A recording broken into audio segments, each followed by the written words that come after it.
everyone. Welcome to the Zone to Speak podcast. I'm your host, Juliana.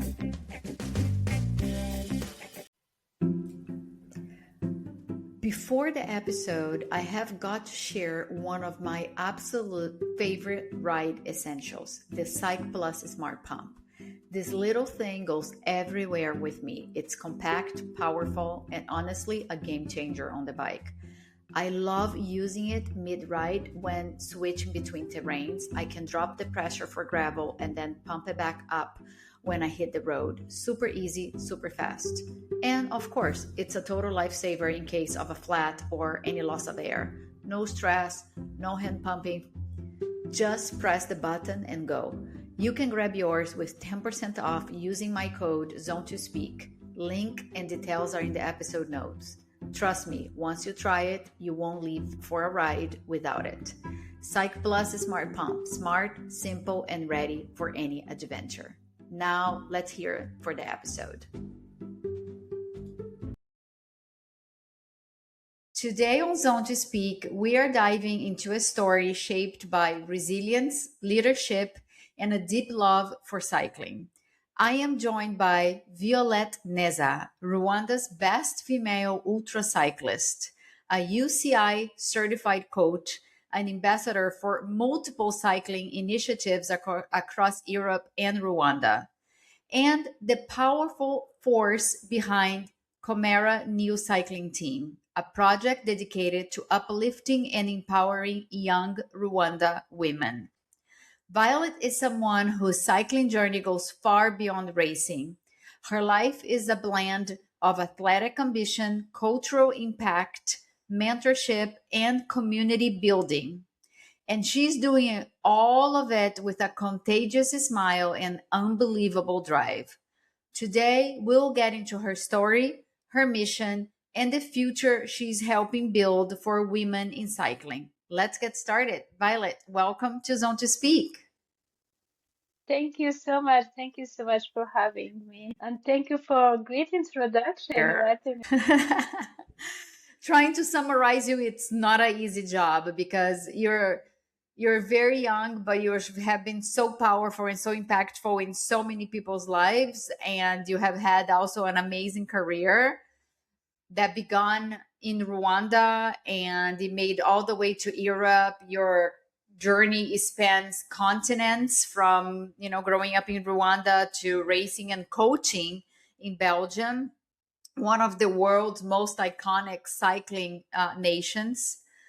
That transition alone carries a story of courage, opportunity, and adaptation.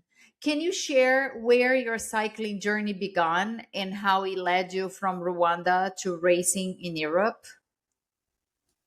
Yeah, my cycling journey started in Rwanda, in my home village where I was born. And it was not easy to start because in my moment, not every girl was allowed to cycle. And for me to make start, it was super tough. But because I love the bike, I love the cycling, I started for fun, for transportation. I didn't imagine it will reach further and go beyond where I thought that moment. And step by step, I started competing. And after starting to do some competition, winning some of them, and I found myself racing internationally. And that moment, I was super proud and dreaming big, still dreaming big, and want to become a strong rider in strong peloton, part of the strongest rider, and also because when I was doing cycling, I didn't see women coaches in my country, and I also aimed to be one of them, which I also achieved. And yeah, I'm super proud of it. Uh, and also I made it Yeah. to Europe, being a part of yeah, go ahead. Yeah, became a part of a pro cycling team, which was one of my goal. At that moment, I was saying, yeah, anything is possible. Yeah, you're breaking a lot of barriers. And I want to talk a little bit later on about KOMERA and what's happening with women's and young girls cycling in Rwanda. But before that, can we talk a little bit about your UCI coach certification? It's already impressive to race, but it also it's taking on a big responsibility of coaching, and it's not just casually, but it's a UCI certified level. Requires study, leadership, real drive, and desire to give back. What motivated you to pursue coaching, and how does being a coach influence the way you race now? For me, I really wanted to become women's cycling coach because in my beginning, I wanted to be coached by female, but I couldn't have one. And I was I was asking myself, why not becoming a role model for others, starting to study coaching. And I was looking for an Yeah. opportunity to start cycling coach courses. And I was asking everywhere from the people who were around me. And they were telling me, that will be nice for you. Once the opportunity will come, we'll let you know. Then when the opportunity raised, they informed me, and that moment I was signing up and started the course level one. After completing level one, I did the level two, and I did the level three in Switzerland as well. It is something I really like Wow. because, yeah, thank you. Because in all Africa, when I was looking around, and chatting with the other girls, I was asking them how it feels to be coached by a male. And yeah, many of them, they were saying, it's okay. And others, they were saying, it would be nice to have a female coach where we can be open when we are chatting with her. And I was asking, yeah, that is something I also really want. And I was asking them, so would you like to start studying coaching? Because we can be the first ones to show others they can be more than a cyclist. I really want to show others to coach females, and like I was struggling as well being coached by male because there are some females life where I don't talk openly to the male, and to be one of them and coaching the girls, it feels great. And when I see other girls taking part in UCI coaching courses, it makes me happy. It's not an easy journey because, yeah, you have to focus on the courses. You have to show them you are motivated, you are doing something you like and you really want to do. And because I already founded my KOMERA Women Cycling Team, where I can show them I'm really motivated. I'm doing something I love to do. I would like to take them to the high level as I can. And all I need is skills. And the skills they are giving me, I'm using them. Yeah, it's amazing how when you started, women could not, it wasn't even, women wasn't even welcome or allowed to ride. And you insisted on it. You started riding, and you go pro, you come to Europe, and now you're helping shape the future of young women in Rwanda. You founded KOMERA Cycling Team. One of the most inspiring things about you is this work that you're doing, which is a movement for young Rwanda women who are stepping into cycling for the first time. What inspired you to create KOMERA, and what impact do you hope it has on this next generation of riders in Rwanda? Thank you. That's a great question. I was inspired by many different things to create KOMERA. First of all, I wanted to have other girls who are riding the bike.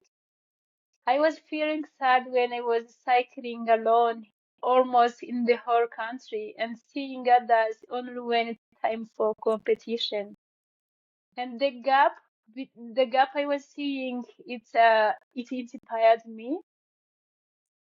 And again, I had an opportunity to go to Torino Nice Rally, where I rode with other women from different countries. And when I was riding with Mhm. them, I was feeling, yeah, that was something terrible. I was asking myself, how and when Rwanda will have many girls riding bicycle. And after finishing Torino Nice Rally with the other women, I was telling myself something I am taking from here, like as a homework, and I will try my best to make something happen. And those are things I was planning to start, like social women rights. And I was also asking myself, how can I start women cycling team? Because to do social women ride without having women's riding a bike in Rwanda, it wasn't easy. Yeah, Yeah, nowhere they could yeah, come from. yeah. And then when I went back home in my home village, I was all the time the girls were running to me, even the boys asking me to teach them how to ride the bicycle. And I was asking Wow. them if they really like it. And they were telling me yes, they would like to ride the bike, and they would like to join me when I'm riding.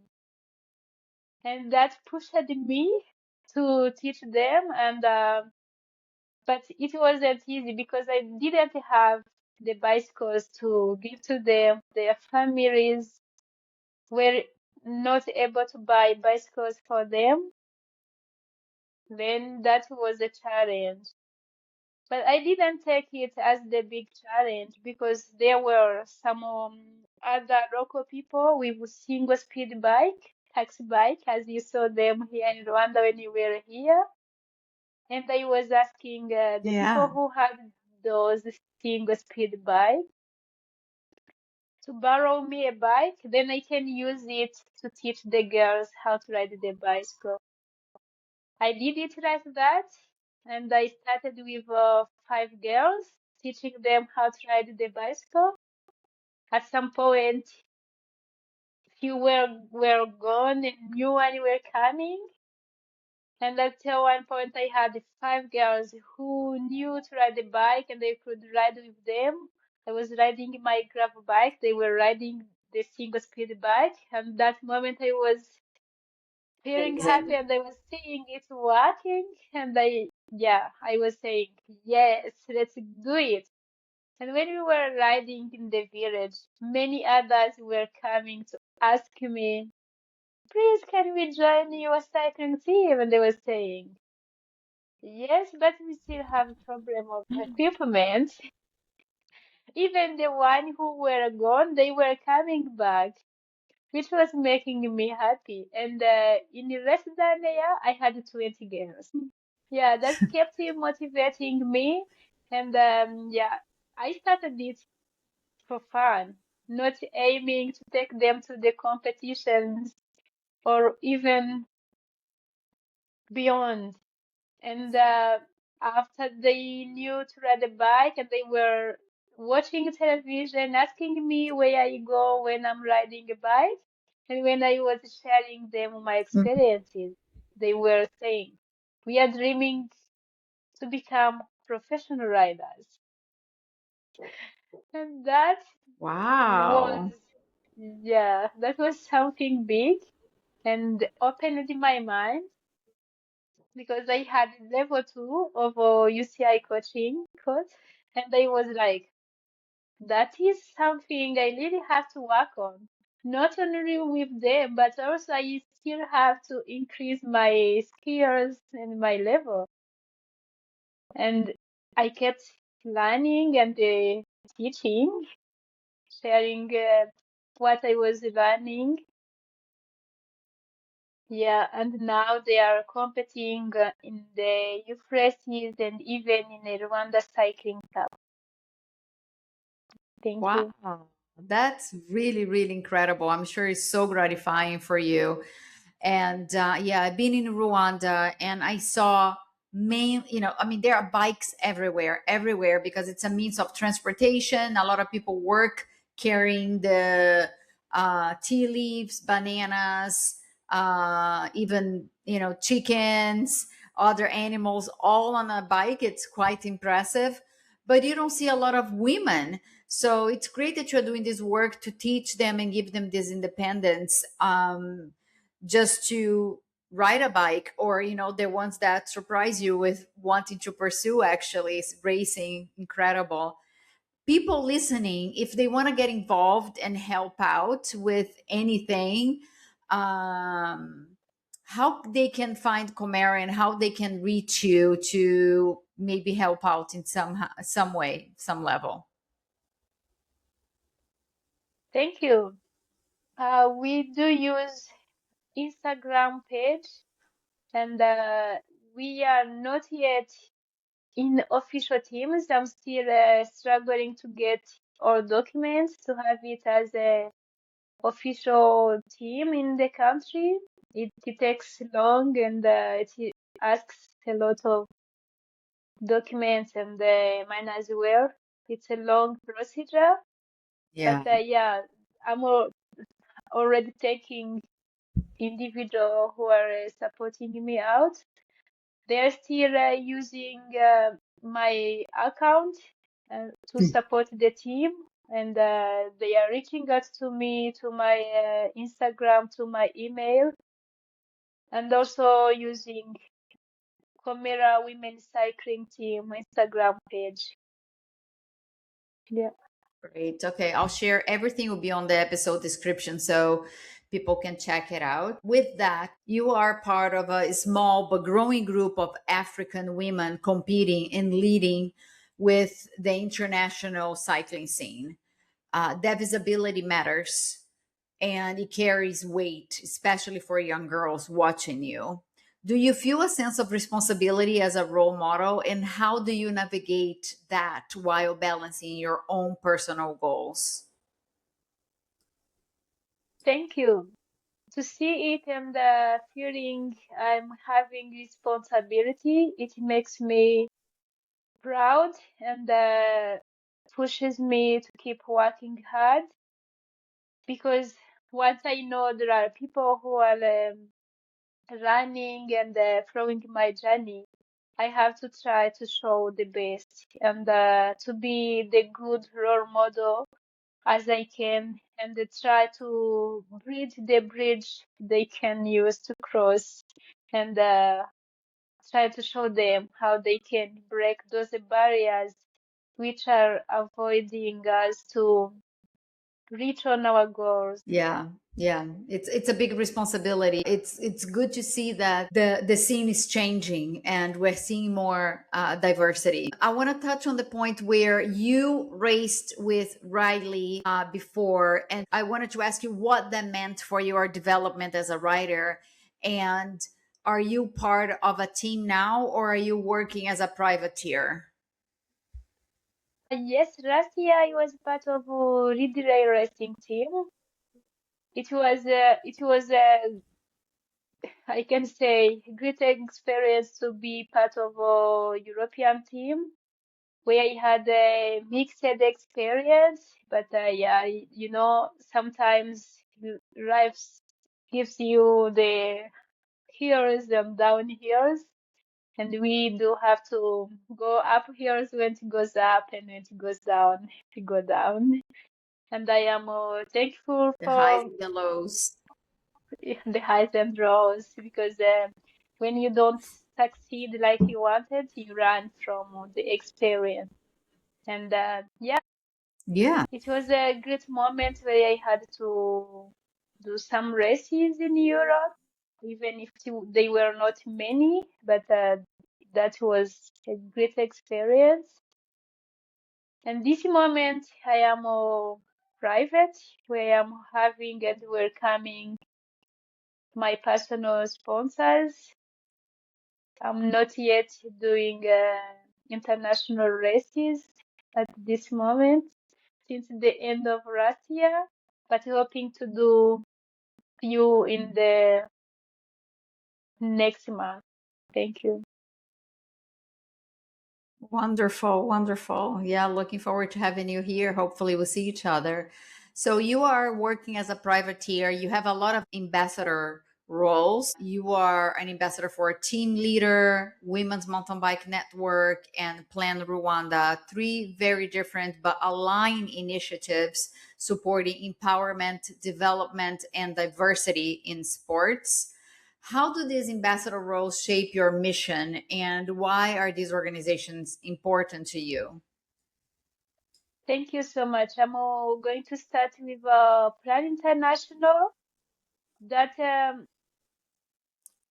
that Plan International, we were helping each other, and they had girls girls project they were supporting from here in Rwanda, and I was Great. supporting those girls, sharing them my experiences, where I was riding with them some days when I was in Rwanda, sharing with them my skills, my experiences.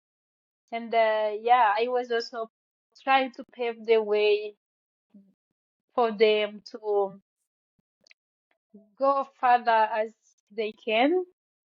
And that couldn't be possible without having friends supporting my journey as well. We were supporting each other in different ways, where they were supporting my cycling journey, and I was working with them to support Girls Project, which is called Bike for Future. Yeah. And Yeah. the second one was Team Leader.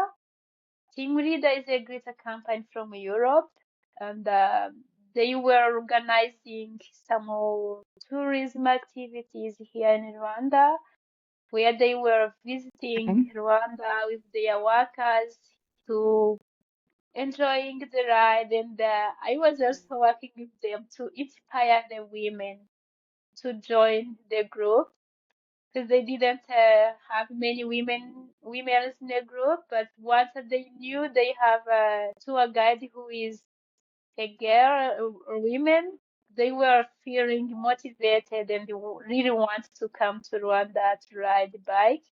And when I was going to Europe, I was meeting with them, sharing them my stories, and riding with them, which we are planning to continue our journey together, because our path didn't cross. It is still, we are still going.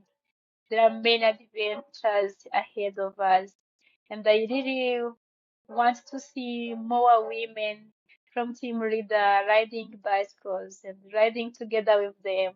It is incredible. Yeah, and Yeah, that would be there amazing. for sure it will be. And I'm really proud of them, because they kept motivating other women from Europe, where now they are also doing some more rides in Europe, not only when they are going to explore out of Belgium or out of where they are from. They are organizing the Yeah. rides where they are, and they are sharing my stories as well. And I was invited in their 10 years anniversary, where I was one of the special guests, and I was sharing my stories cycling, about my cycling journey, how I started as a girl from the community where the girls were not empowered to ride bicycle, to do sport. And that moment was one of the greater moments I had last year. And yeah, I'm looking forward to more adventures ahead together with them. You have a lot on your plate, but a lot of amazing things. And I really hope you continue to level up and reach all your goals. We have been talking a lot about Europe and Rwanda. You have experienced both. Rwanda is exploding in cycling right now. People love the pristine roads there, the altitude. But what's the biggest difference you see and that you have experienced between cycling in Rwanda and cycling in Europe? There is a big difference. In Tell us. Rwanda, we still have a lot of challenges, not only in Rwanda, in whole Africa. As I also try to chat with other cyclists from neighbors countries. So we still need to work hard on bringing women into cycling. And also, while we are talking about the development, we still need more power, transparent, and a lot to be done. Equipment, we still need competitions. We don't have many competitions. Yeah, I can say Yeah. a lot about it. Yeah, that's important. That's a good point because you can have the altitude and the pristine roads and great place to train, but you need the empowerment of the people to do so. And you also need the competitions. Yeah, that's a very good point. Hopefully that improves. But globally, we are seeing incredible momentum in women's cycling. But of course, there's still a lot of barriers, as you've been sharing, specifically for women from underrepresented countries. I'm just going to jump in here for a quick break from the conversation because if you have been listening for a while, you know I only share brands that I actually use and love. One of these is Code Age. They make science backed supplements that really support active lifestyles. I have been taking their creatine gummies for recovery and strength, and the women's multivitamin for energy and immune health, especially during big training weeks. They have got everything from hydration to collagen and endurance blends, all top quality. You can get 10% off with code ZONE2SPEAK at codeage.com, and you will be supporting the podcast while you are at it. All right, back to the episode. So, listeners love to learn from athletes like you, especially from your cross cultural, deeply resilient background. What does your training look like these days, and what mindset practice help you stay motivated? In these days, as I'm preparing for ultra distance race, I'm doing some long ride, focusing on endurance and focusing on nutrition as well. What about your dreams for the future? It's clear you dream big, but you also build the structures that make those dreams possible. What are your next big goals, both as an athlete and as a leader in women's cycling? Thank you. I'm trying to work hard and maybe I will qualify for Olympic Games. I don't know yet, but I'm trying to work on it and trying to be part of some races where I can keep representing those ones who are not able to make it to the races, especially ultra distance races where the women's from Africa, there are not many in the peloton, and I would like to show them to be their role models there and calling them to be part of those events. They are amazing. They help you to be connected to the people. You can have a lot of fun from it. It doesn't mean you are not being a part of road races or mountain bike races or gravel races because you are doing ultra distance races. Sometimes I meet the girls and they can say, how is it possible to do ultra distance races and also come back and do stage races? It is possible, and it also helps you because to do ultra distance races you have to be resilient. And once you are resilient, those Yes. stage races, they are easy for you. And again, they say, maybe it can't work when you are doing long distances and you are doing coming back and wants to do the short ones. Everything you can train for it. Once you are telling your body, I want you to do this, and you are also informing your mind, everything works together perfectly. It depends on what you want to do and what you are aiming. Nothing is impossible to combine Yeah. as long as you want to make it happen. Absolutely. Absolutely. Put your mind into it, set those goals, and proof that dreams do come true if you work hard. Uh, Violet, thank you so much for sharing your story, your mission, and your heart with us today. Your journey is powerful, your work is meaningful, and your impact reaches far beyond racing.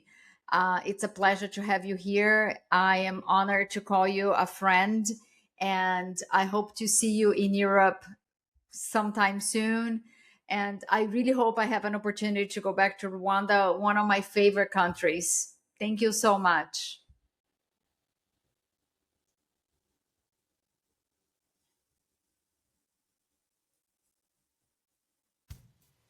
And that's all for today's episode. I want to thank the listeners for tuning in. Your support means everything. If you enjoyed this episode, please consider following, leaving a review, and sharing it with your friends.